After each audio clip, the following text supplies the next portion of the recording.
Hello, parents. Welcome to the Masterful Parenting Podcast. I'm Anne Alvares, parent coach, school counselor, and mother of two. Do you sometimes struggle with your parenting role? Do you notice that sometimes you're repeating patterns that you learned in your own childhood? Maybe you are carrying childhood pain that has not been healed, and you notice that it is showing up in your parenting with your own children. Perhaps you yell or get frustrated easily. Maybe you are directing them or telling them what to do all the time, and you notice that your actions are affecting your relationship with your children. Well, parents, I totally understand this. I came from childhood pain and I learned how to be a relational parent with my children. And I can teach this to you as well. This podcast is all about learning how to heal the childhood pain that we are carrying so that we can foster healthy relationships with our kids.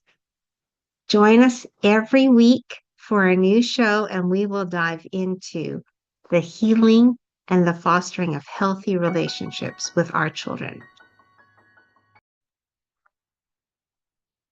Hello, parents. Welcome to the Masterful Parenting Podcast. I'm super excited because I have a special guest. Her name is Leticia Francis. She is a trauma recovery mentor, a keynote speaker, and the author of Survival Mode Exit Plan, known as the Survival Mode Disruptor. She helps high achieving women break free from survival mode and reclaim lives rooted in truth, ease, and power. With lived experience and a no-fluff delivery, Letitia's keynotes ignite healing, identity shifts, and unapologetic transformation. I love it. It sounds so powerful. Welcome, Letitia. Thank you for having me, Anne. I'm so excited to be here today. Oh my gosh, you have such a amazing story. So I just wanted to have you on the show because I think your story is so inspiring. So Thank you. how, tell me about your childhood. How did your childhood affect your adult life? Oh gosh. I will tell everybody that I entered survival mode at 7. My parents got divorced when I was quite young. Both of them remarried, and both of their spouses wanted nothing to do with me. And I Mm, remember right before my mother got married, I asked my daddy why they divorced.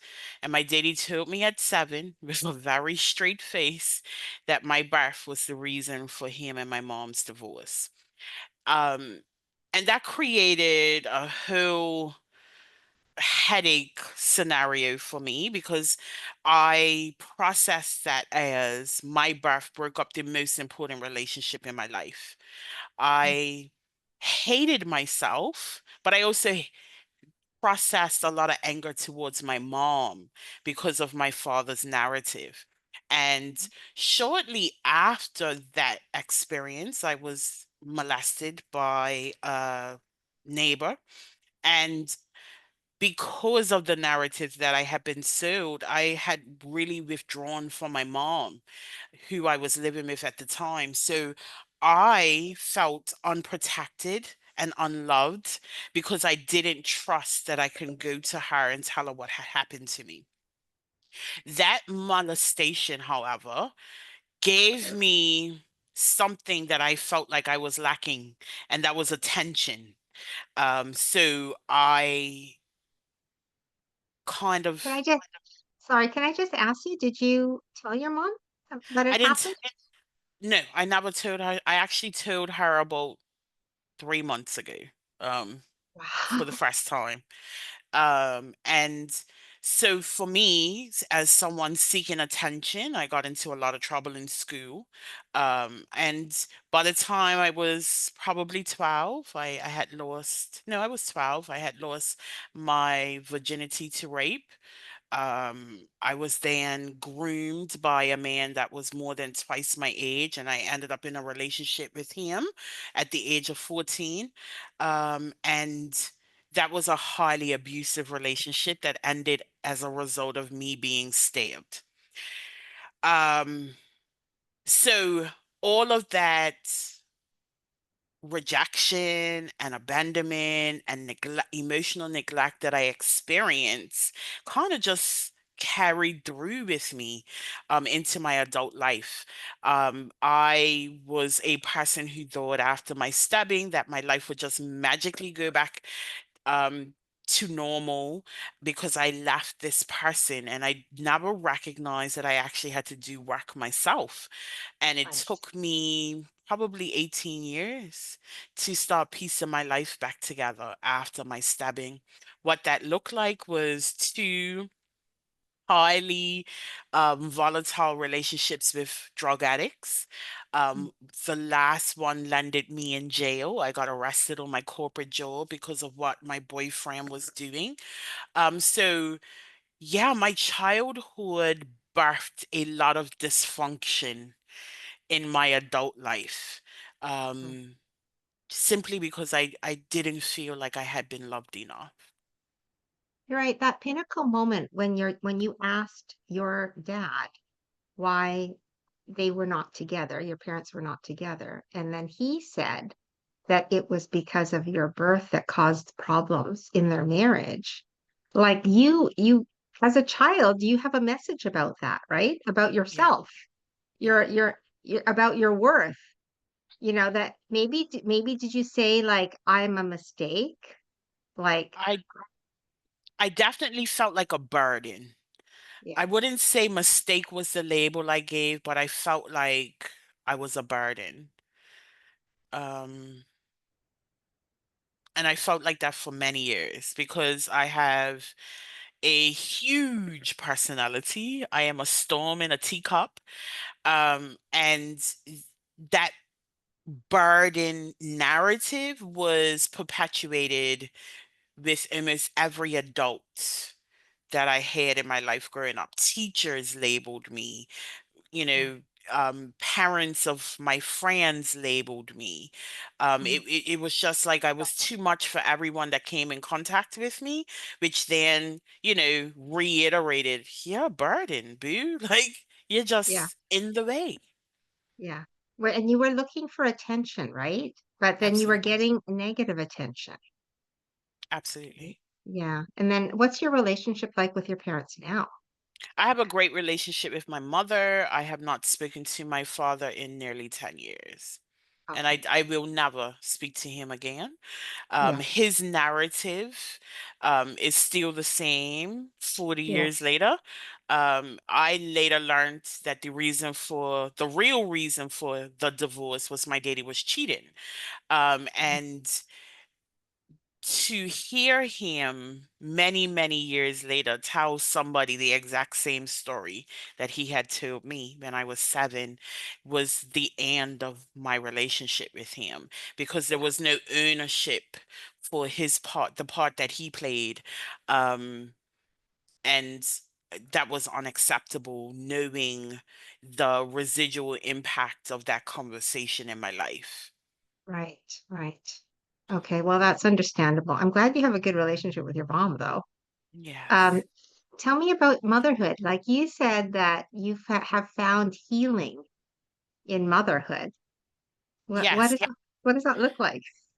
So, a huge part of my healing journey happened after I had my first child.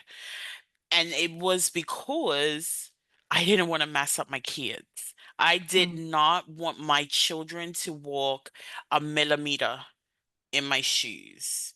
And that forced me to take time to unpack all of the things that I had spent many years stuffing, decades stuffing, because I love my kids enough to grow and be a better person for them because I want them to experience life very differently from me.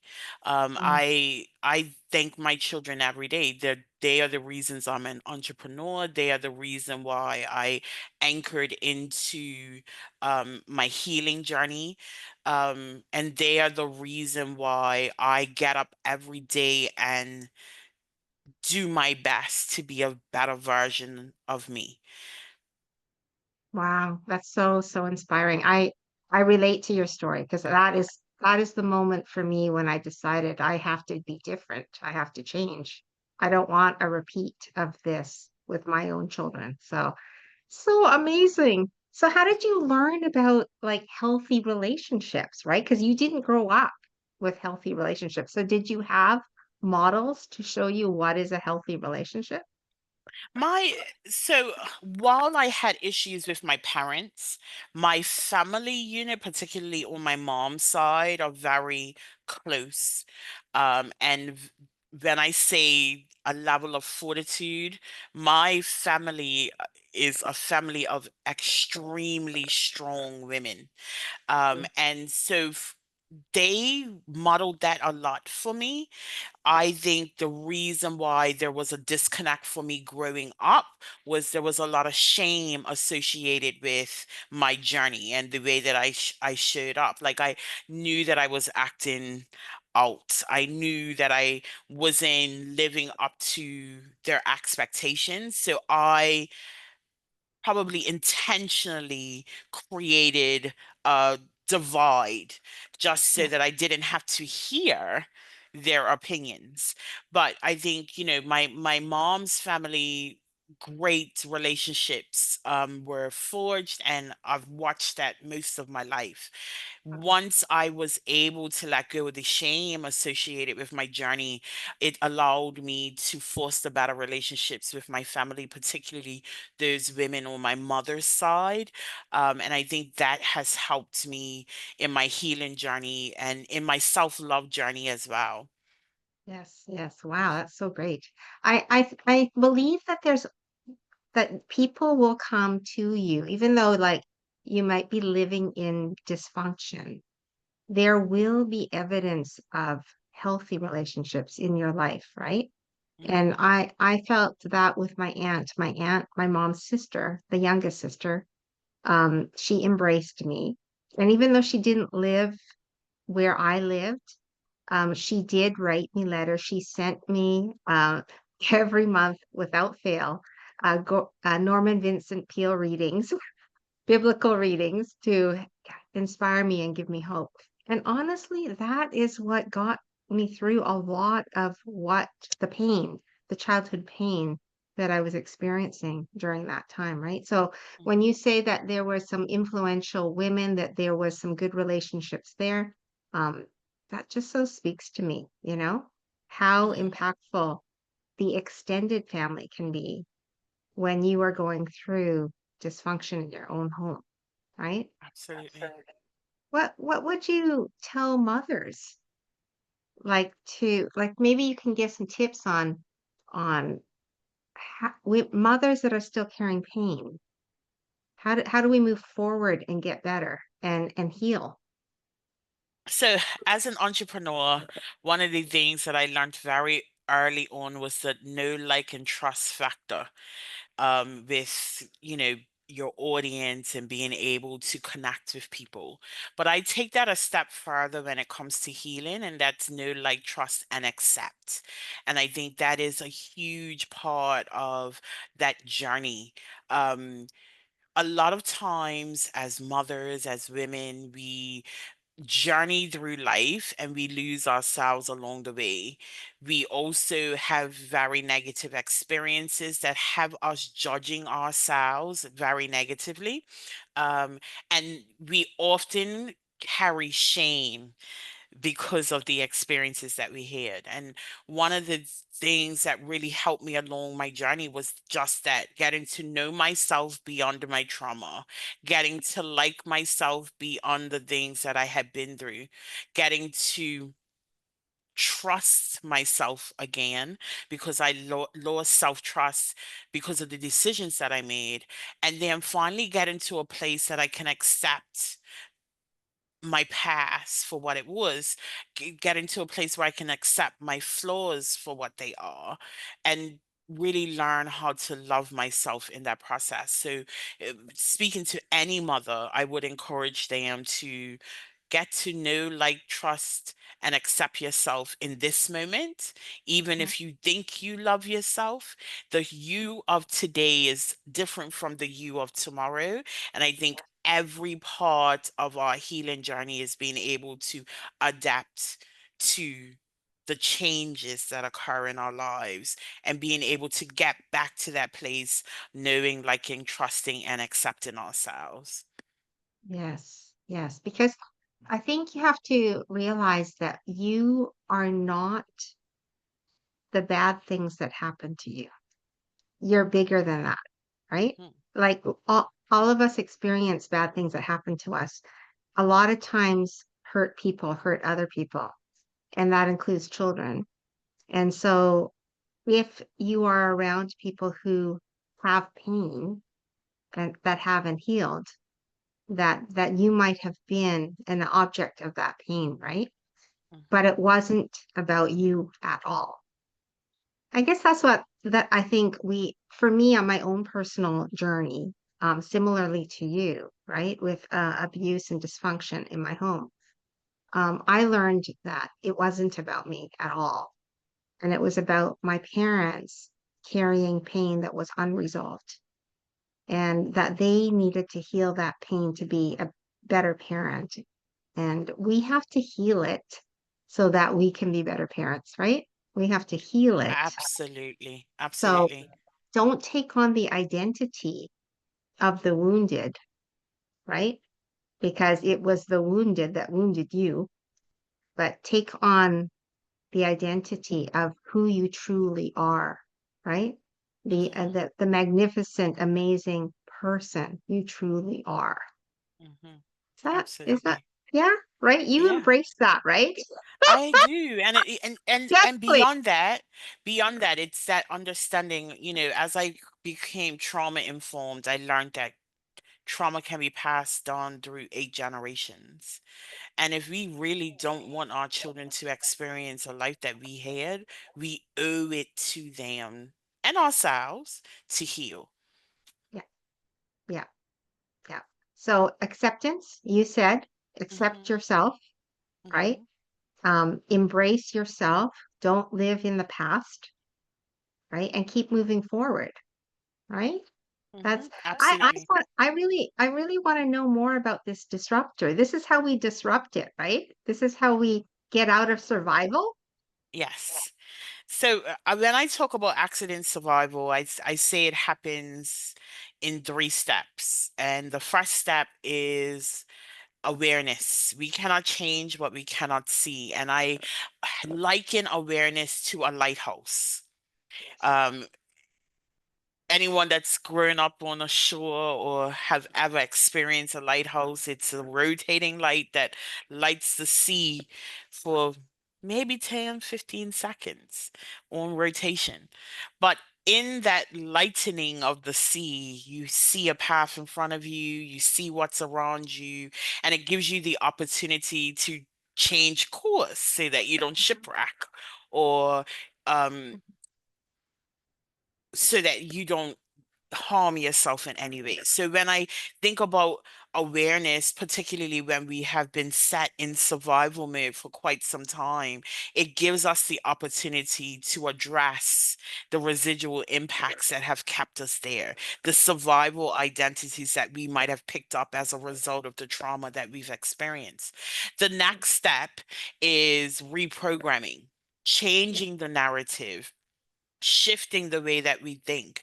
Most people don't realize that we recycle 95% of our thoughts. So if we are never challenging that, we cannot move forward. We will Yeah. always be stuck in yesteryear because we're literally in yesteryear in our heads. And that reprogramming allows us to shift our narrative and shift the way that we show up.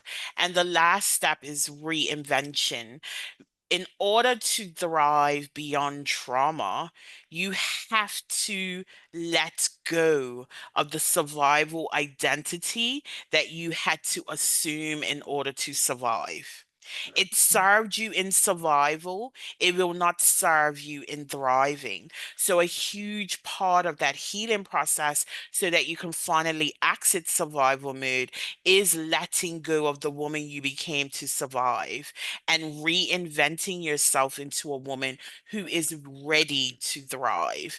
And the reason why I talk about this, the reason why I try my best to disrupt this space is we don't talk enough about the residual impact of trauma. We will say, oh, I'm a people pleaser, but that's part of my personality, unaware that people pleasing is a trauma response. Or I am an overachiever, but that's a part of my personality, unaware that overachieving is a trauma response. So I wanted to come into this space and really disrupt it in a way that opened up people's eyes so they got to that first step of awareness so that they can now focus on healing themselves because they are now aware of the things that are holding them back. And I think it's a very important conversation that we don't have enough. I love that. I love that so much. It's because there's a reason why we behave the way we behave. So often, many times, if we want to change, we have to stop and say, okay, so why? Why am I doing this? Why Mhm, is this pattern repeating in my life? You know, mhm, like people showing up and then leaving me or whatever the pattern is, right? Um, uh, why do I not feel like I can give my opinion, right? Like all of these things that we're experiencing comes from a place where we weren't feeling safe, where we weren't feeling valued, right? That trauma that we experience shows up. So I love what you say about all of that. Oh, that's such a good conversation. I'm with you. I'm so with you. All right. mhm. I'm gonna do a little recap and then we're gonna uh let parents know where they can find you, Letitia. All right. Absolutely. So Letitia talked about her oh my gosh, amazing life story of survival, really, and the abuse, the molestation in her childhood, um, the separation of her parents, the impact of her father's words.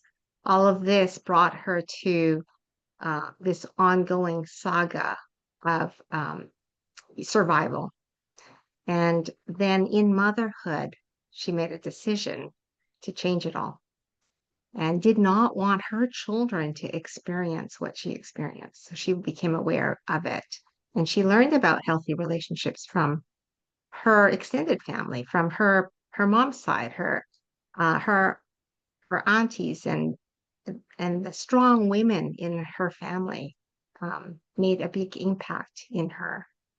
And then she said for for mothers who are still carrying pain that uh, you need to be aware and change that identity, right? Because you're not that wounded person anymore. You're an adult and you can take ownership of your life and begin to change how you feel about yourself. And it starts with, we talked about the healing journey, right? It starts with awareness. We have to be aware of what we're doing that's continuing this survival cycle.